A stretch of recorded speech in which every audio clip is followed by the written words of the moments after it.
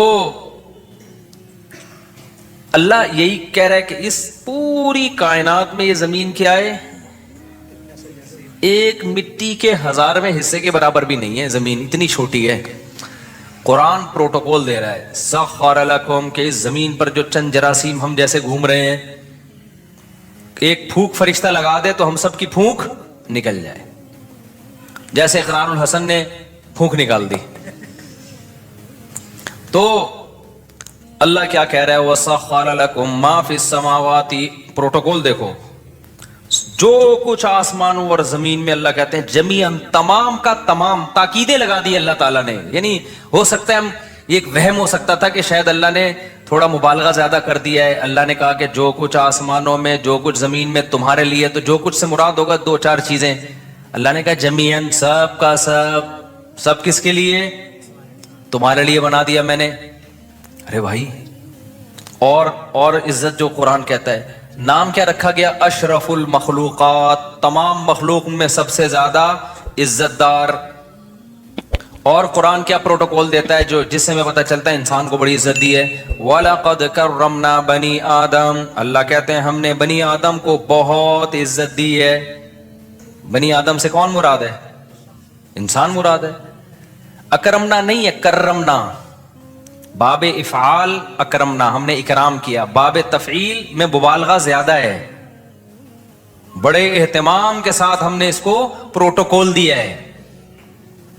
کہتے ہیں نا تکریم, قابل ایک تکریم ہے. آپ کہتے ہیں نا ایک لفظ ہوتا ہے اکرام, بھائی اکرام کسی کا بھی ہو سکتا ہے, بھائی ان کا ذرا اکرام کریں, آپ نے چائے پاپے بلات کے پلا دی ان کو, ایسے ہی نہیں کھا لیا. تکریم کا مطلب زیادہ آپ نے ان کو ویلیو دے رہے ہو.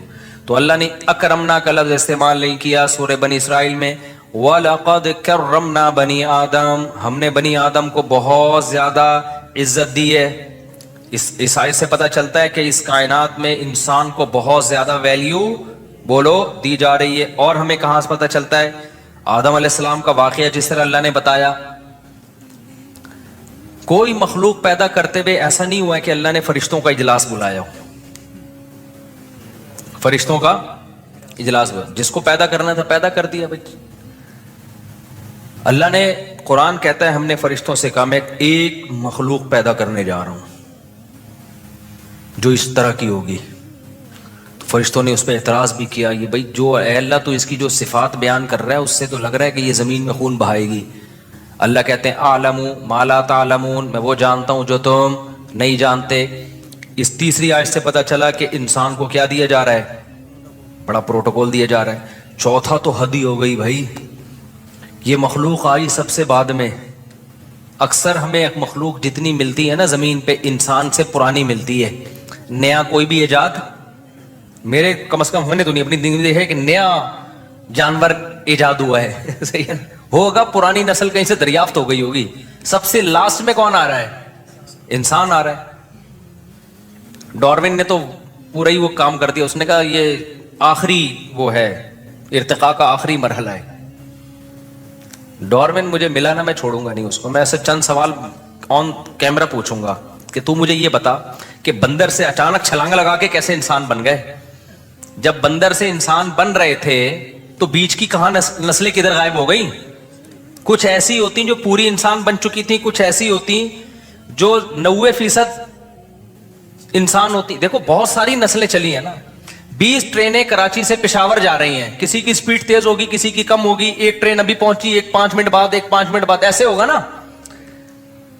اگر یہ اتفاق سے سارے ارتقاء کرتے کرتے ایوالو ہوتے ہوتے انسان بن گئے ہیں تو وہ ایوالو ہوتے ہوتے ہوتے ہوتے کچھ بندر پورے بن چکے ہوتے, آگے ان کی نسلیں چلنا شروع. کچھ ایسے ہوتے بندروں کی جو ابھی قریب میں ہوتے, کچھ اس سے پیچھے ہوتے, کچھ اس سے پیچھے ہوتے. کیا خیال ہے؟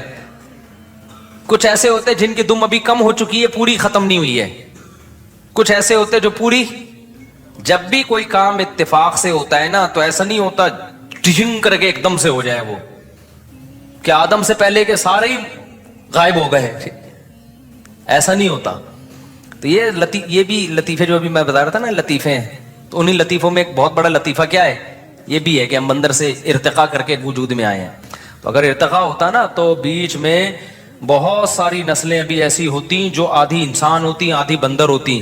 بن مانس کو کہتے ہیں آدھا انسان آدھے بندر, تو اس کے بیچ میں بھی ہوتی نسلیں, اس کے بیچ میں بھی ہوتی. کچھ ایسے ہوتے یہاں بیان میں 2-4 ایسے بیٹھے ہوتے, ہم کنفیوز ہوتے. آپ جیسے ہومو سیکشولیٹی جو لوگ قائل ہیں نا تو کہتے ہیں ہم نہ ادھر کے ہیں نہ ادھر کے, ہم بیچ کے ہیں. دیکھو ایسے بچے پیدا ہو جاتے ہیں کہ وہ نہ مرد ہوتے ہیں نہ عورت ہوتے ہیں, لیکن ڈاکٹر کہتے ہیں اس میں عورت والی علامتیں کیا ہیں, زیادہ ہیں. اور بعض ایسے ہوتے ہیں جس میں ڈاکٹر کہتے ہیں کہ مرد والی علامتیں ان میں زیادہ ہیں. بالکل بیچ کے خربوں میں کوئی لاکھوں میں کوئی ایک ہوتا ہے جس کے بارے میں فیصلہ کرنا مشکل ہوتا ہے کہ یہ ادھر ہے, وہ تقریباً نہ ہونے کے برابر ہے. وہ زیادہ تر یہی ہوتے ہیں, کچھ ادھر کچھ ادھر. تو اگر یہ ارتقاء کا نظریہ ٹھیک ہوتا نا تو یہاں بھی لوگ بیٹھے ہوئے ہوتے مختلف قسم کے. کچھ ایسے ہوتے جو پورے کیا ہوتے انسان, کچھ ایسے ہوتے جو پورے بندر ہوتے جو بیان میں آتے ہی نہیں, جو کہتے ہیں ہمارے لیے بیان ہو ہی نہیں رہا. کچھ ایسے ہوتے جو تھوڑے تھوڑے نسلیں ہوتی جو ابھی انسان, جنہوں نے 1 لاکھ سال کے بعد جا کے انسان بننا ہے, اور 1 لاکھ سال پہلے وہ بندر تھے, ابھی وہ بیچ کے راستے میں ہیں. تو وہ آدھی بات میری ان کی سمجھ میں آ رہی ہوتی, آدھی ان کی سمجھ میں. بھائی دماغ نے بھی تو, ڈاکٹر کہتے ہیں نا ارتقاء کیا ہے, ایک دم سے تھوڑی اتنا ذہین بن گیا. تو بیچ کے دماغ ایک دم شارٹ کیوں ہو گئے؟ اس پہ کہتے ہیں کوئی بڑا ڈیزاسٹر ہوا ہے, کوئی حملہ ہوا ہے, کوئی دھماکہ ہوا ہے جس سے سارے ہی مر گئے, کوئی جنگ ہوئی ہے. ایسا نہیں ہوتا بھائی. جنگیں انسانوں میں ہوئی ہیں تو کوئی قوم پوری ختم نہیں ہوئی اب تک کسی جنگ میں, کچھ نہ کچھ 2-4 بچی جاتے ہیں اس کے جو پھر دوسری قوم سے کراس بریڈنگ کر کے نکل جاتے ہیں وہ. تو یہ کیسے ایک دم ختم ہو گئے؟ تو کچھ بیانات میں لوگ بیٹھے ہوئے ہوتے, کچھ پورے وسیم بھائی ہوتے, کچھ پورے ستار بھائی ہوتے, کچھ پورے بن مانس جیسے ہوتے, وہ بیان میں آتے ہی نہیں, ظاہر ہے ان کے لیے بیان ہو ہی نہیں رہا. کچھ ایسے ہوتے جو میرا بیان آدھا سمجھ رہے ہوتے, آدھا نہیں, آدھا سمجھ اس لیے رہے ہوتے کہ آدھے انسان بن چکے ہیں, وہ آدھا دماغ ان کا ذہین بن چکا ہے. آدھا بیان اس لیے نہیں سمجھ رہے ہوتے کہ آدھے وہ ابھی بندر ہی ہیں. کچھ ایسے ہوتے 75% انسان ہوتے اور 25% وہ کیا ہوتے, بندر ہوتے. یہ ہونا چاہیے تھا, یہ نہیں ہے. اس کا مطلب یہ شروع سے ہی پھینکی گئی ہے بہت لمبی, تو یہ نہیں ہوا ایوالو. اور بات یہ ہے کہ پہلی دفعہ کیسے بن گیا, یہ سیل وجود میں کیسے آ گیا, وہ تو خیر یہ اس پہ میں کئی دفعہ بیان کر چکا ہوں.